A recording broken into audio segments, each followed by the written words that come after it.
Trust levels for both Hillary Clinton and Donald Trump, and also the establishments they represent, is relatively low, with trust in Clinton and the Democratic Party only slightly higher. That's according to just one survey of 169 college students we spoke with over the past several weeks. We also asked them how much they feel their vote is going to count tomorrow. I understand that it's not just on the presidential candidate to change the world, basically. So I know that it takes a lot of people, so I'm not necessarily going to put my trust in one person. For some people, November 8th feels that way. There's only one name you can cast your ballot for when it comes to who will sit in the Oval Office.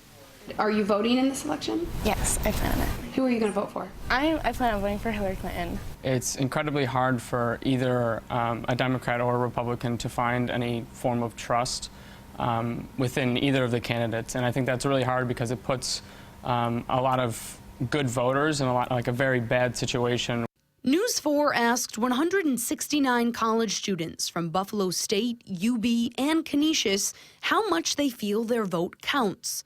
The smallest number of voters answered that it would count very much, at 16.5%. Most students told us they feel their vote counts somewhat, about 35%, followed by very little and then not at all. Definitely my vote does count. Honestly, I feel like the vote and the participation matters, but in this election, I don't think that my vote really matters that much. Some felt the weight of their vote boils down to their state. Landon McKinnon isn't thrilled with either candidate, but he's going with Hillary.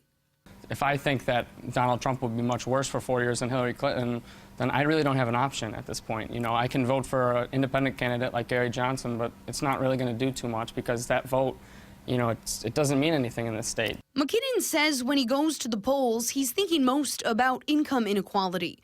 We asked other survey takers what issues are at the top of their lists. It's probably education and college debt. Immigration reform is such a big one for me. I'm thinking of the war on ISIS. I'm thinking of the economy. I'd like to see somebody do something about our school system. Many voters told us while they don't feel their vote will make an impact on the national stage, locally they feel it matters a great deal.